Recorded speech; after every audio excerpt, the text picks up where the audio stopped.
Jejak pertama adalah Freemasonry, yang kita tahu Freemasonry, pusatnya di Pekalongan. Yang kedua ISDV yang kemudian berganti nama menjadi PKI. Masih ada kan? Masih ada. Itu jejak Belanda loh. Dan yang ketiga The Javas Bank, ya, milik para bankir Eropa, Yahudi, Belanda. Kenapa saya menyebutkan 2022? Ini seorang doktor ahli matematika. Beliau adalah dosen tafsir Quran dan matematika Quran melalui metodologi matematika Quran dan nubuah Qurannya. Satu-satunya Quran di dalam Al-Quran surat yang bercerita tentang hancurnya Israel adalah surat Al-Isra, surat ke-17 ayat ke-4 sampai ayat ke-8 dan 104. Ini sekedar saya sampaikan bocorannya Bapak Ibu. Saya bertanya, di mana tuh Samawati Jahannam? Kenapa diberikan nama lembah Jahannam? Mereka mengatakan, di lembah inilah nanti kami akan diperangi oleh umat Islam di akhir zaman. Dan itu tidak lama lagi katanya. Kapan? 2022. Kamu tahu?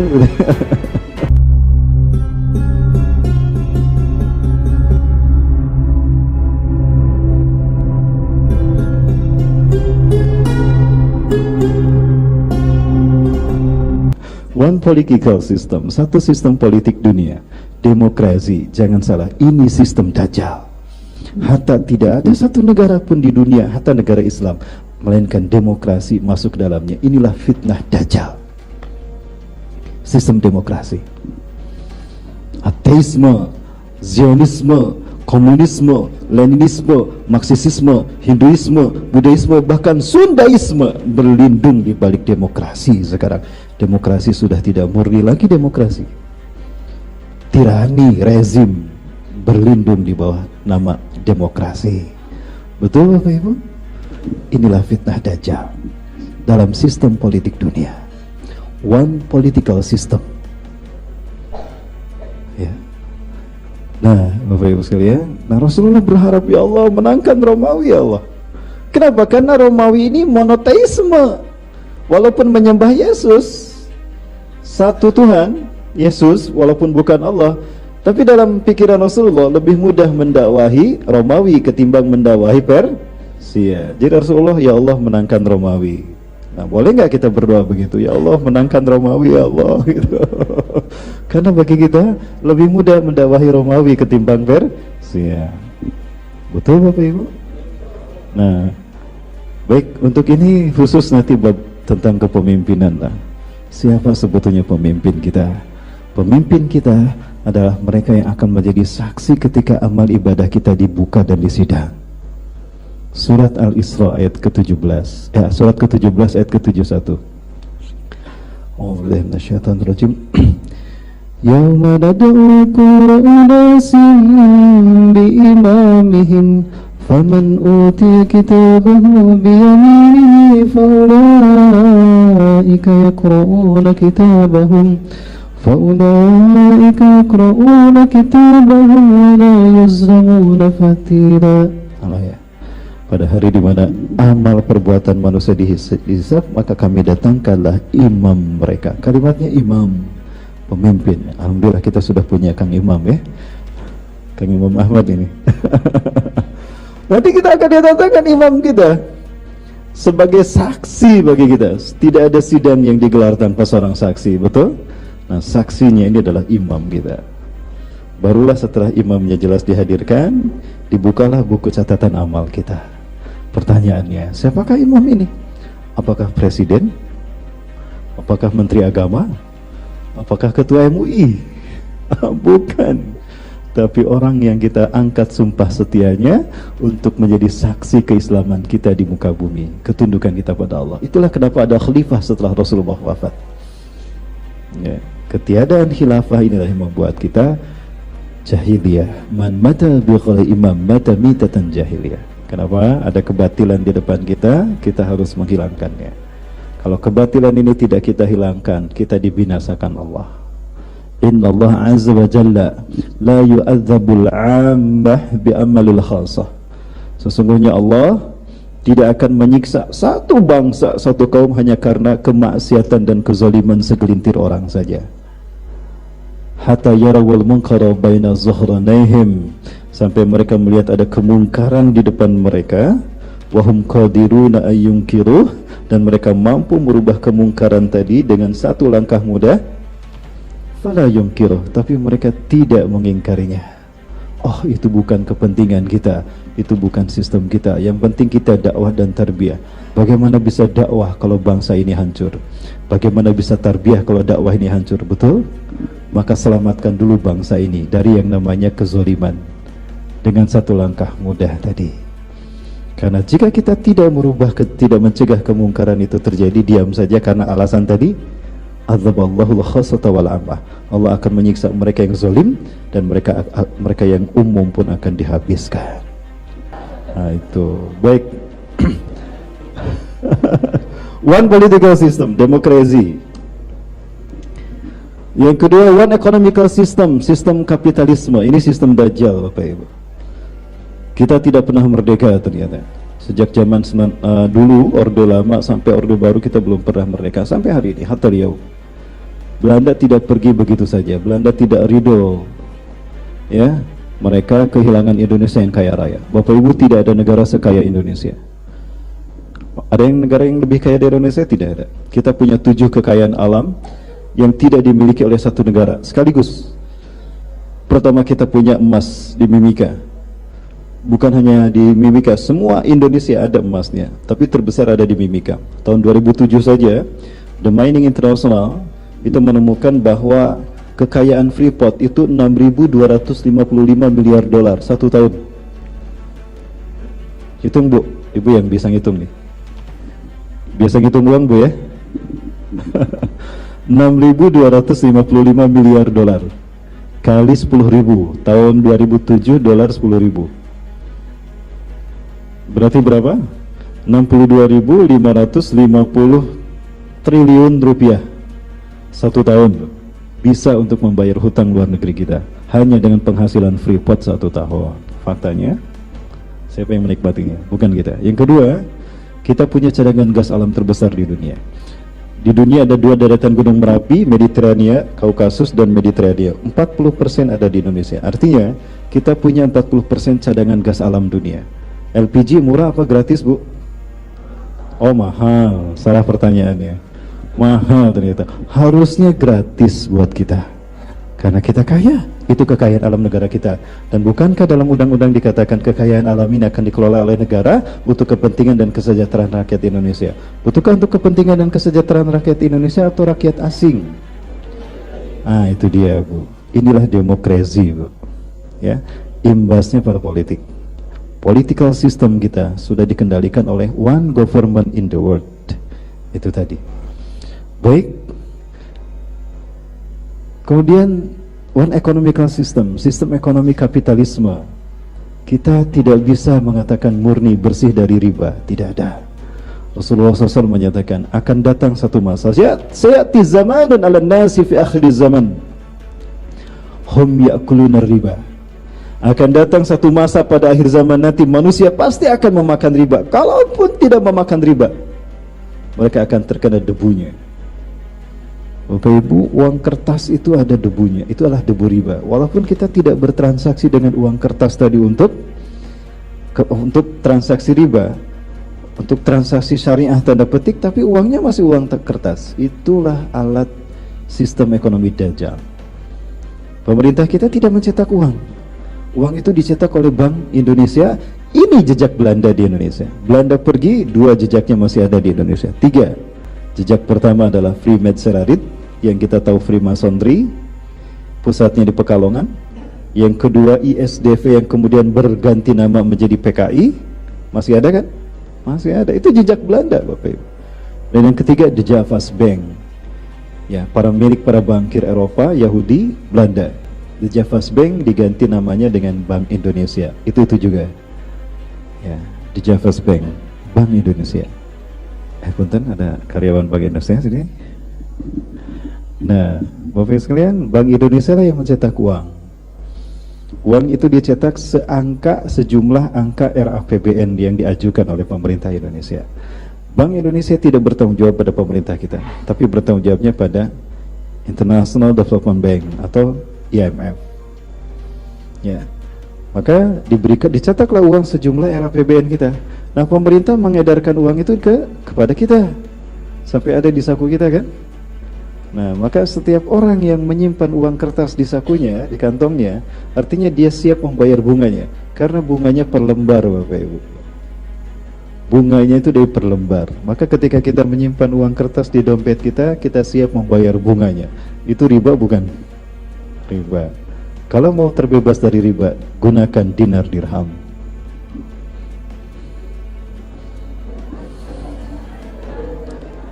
Oh iya, katanya mau hijrahnya kafah, kok uangnya masih uang itu. Ustadz tadi beli bubur barusan di sana, Ustadz pakai uang kertas. Nah itulah, walaupun mereka tidak memakan harta riba, mereka akan terkena dengan debunya. Itulah debu riba. Ya. Itulah debu riba, Bapak Ibu. Kita belum pernah merdeka ternyata, baik seorang warga negara Indonesia ataupun sebagai seorang Muslim Indonesia.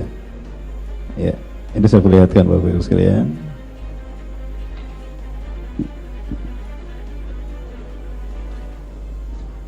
Oh,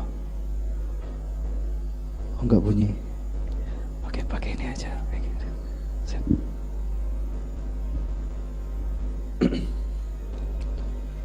Bapak Ibu tetap bersama saya, jangan kemana-mana selain satu ini.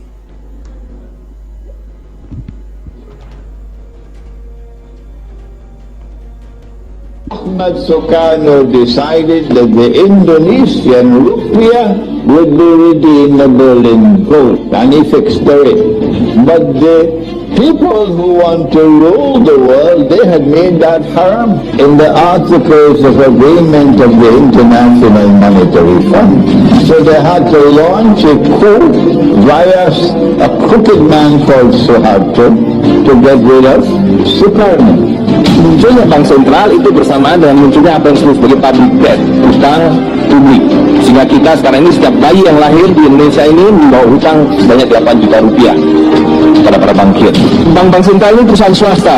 Semua bank sentral adalah perusahaan swasta, dimiliki oleh segelintir orang.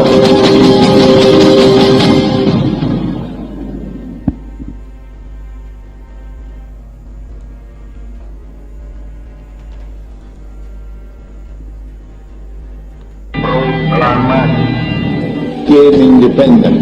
Ahmad Sukarno called in the ulama and he asked them about this money. I'm not a scholar of Islam, you are the scholar. Tell me, how can we have paper as money? And the ulama replied to him and said to him, the paper would be halal only if it is redeemable in gold. Meaning you could take the paper and get the gold at a fixed rate. So the paper will be like a check. Dulu ketika Republik Indonesia didirikan, uang yang pertama dicetak adalah 1 sen, paling besar 600 rupiah. Uang 1000 pernah didesain tapi tidak dicetak kalau terlalu besar. Dan dengan 1000 Anda sudah dapat beli emas setengah kilo. Pada waktu itu 1 gram emas hanya 2 rupiah. Bank Sentral Republik Indonesia itu bukan Bank Indonesia, dulu namanya BNI 46. Tapi Belanda tidak mau. Dia mau merdeka, dulu seluruh saya. Hentikan BNI 46, ganti dengan bank saya, di Jeffers Bank, jadi Bank Indonesia. Nah, itu Bapak sekalian. Baik, itu iklan saja. Nah, inilah sistem Dajjal, Bapak Ibu, dalam bidang ekonomi, ya, ekonomi kapitalis. Ya, itu dalam rangka menuju the new world order, tata dunia baru yang sebentar lagi akan segera mereka wujudkan. Namun insya Allah bukannya terwujud, tapi mereka akan binasa. Insya Allah Bapak Ibu, kita berharap tahun 2022 Israel hancur.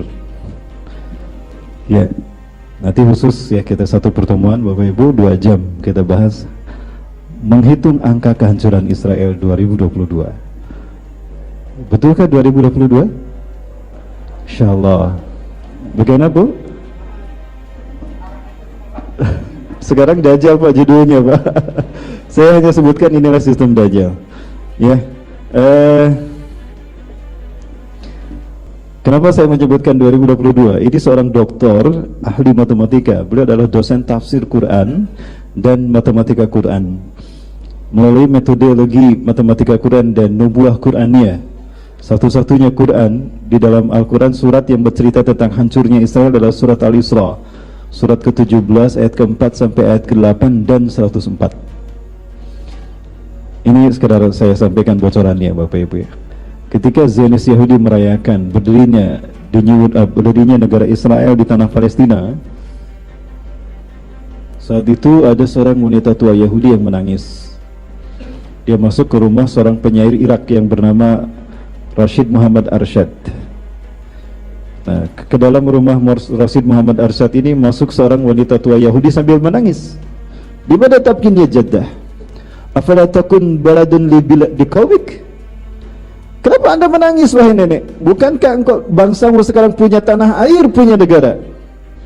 Apa jawab nenek tadi? Ya, Yahudi akan saat ini mereka bergembira karena mereka punya negara sekarang. Tapi berdasarkan nas-nas di dalam Taurat bahwa bangsa Yahudi tidak akan lama menikmati kemerdekaannya, melainkan hanya 76 tahun saja. Saat itu adalah 1948. Mereka menggunakan hitungan Komariah. Tahun Komariah saat itu adalah 1367 Hijriah. Tambah 76 berapa?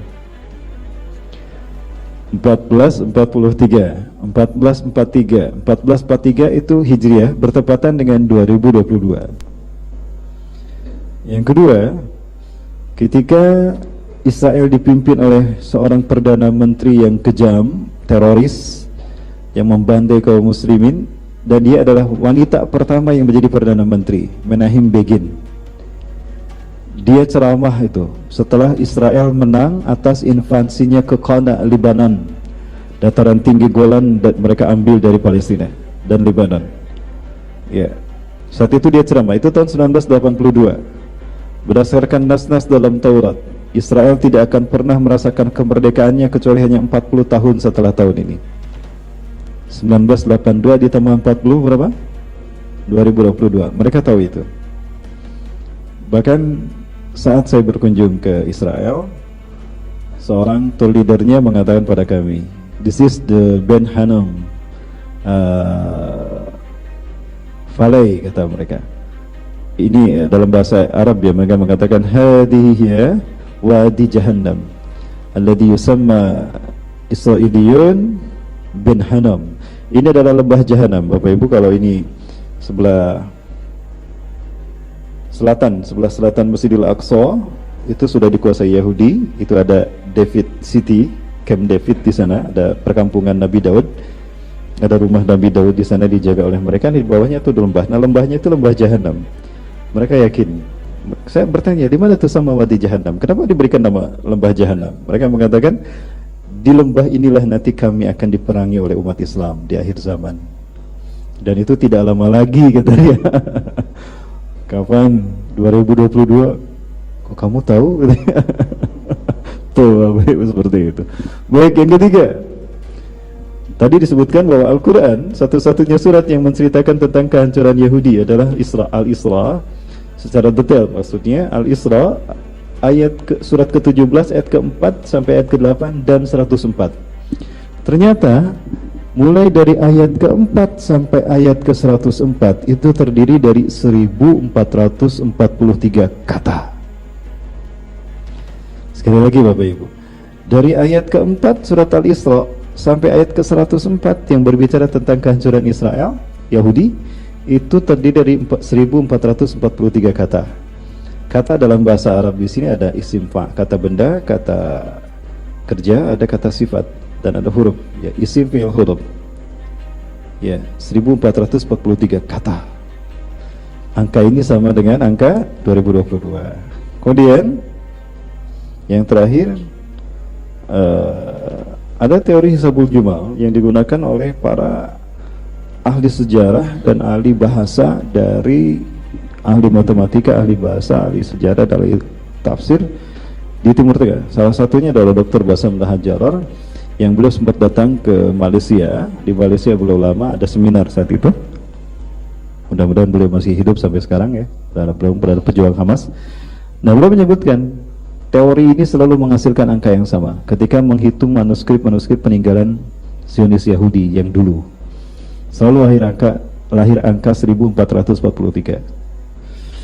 Ini Bapak Ibu sekalian satu stimulus yang kemudian dijadikan sebagai sebuah aksioma oleh Dr. Bassam Nahajaror dan menjadi judul bukunya. Akankah Israel hancur tahun 2022 berdasarkan Numuwah Quraniyah dan Matematika Quran? Itu bukunya ada, namun sudah tidak dicetak Bapak Ibu. Ya Bapak Ibu kalau mau, biar nanti Mas Jaki hubungi saya, kita cetak perbanyak bukunya. Saya punya ada bukunya Bapak. Penting tuh kalau dibaca, menanti kehancuran Israel. Dan tidak lama lagi perang melawan Israel akan terjadi, plus Iran. Ya, Amerika sekarang sudah bersatu dengan negara-negara NATO, kemudian bersatu dengan Arab di bawah pimpinan Raja Salman untuk menyerang Iran. Ini hadis Rasulullah SAW. Satashrikuna bi bani Rum tuqatiluna aduwwa min waraikum wa ta'khuduna hilfan taman. Sungguh kalian akan bersekutu dengan Bani Romawi, kalian akan memerangi musuh di belakang kalian. Siapa? Iran. Artinya umat Islam akan bersatu dengan Amerika, Eropa untuk memerangi Iran. Sekarang sedang terjadi. Maka saya khawatir Imam Mahdi tahun ini datang Bapak Ibu. Khawatir saya. Mudah-mudahan ini kekhawatiran saya yang salah Pak.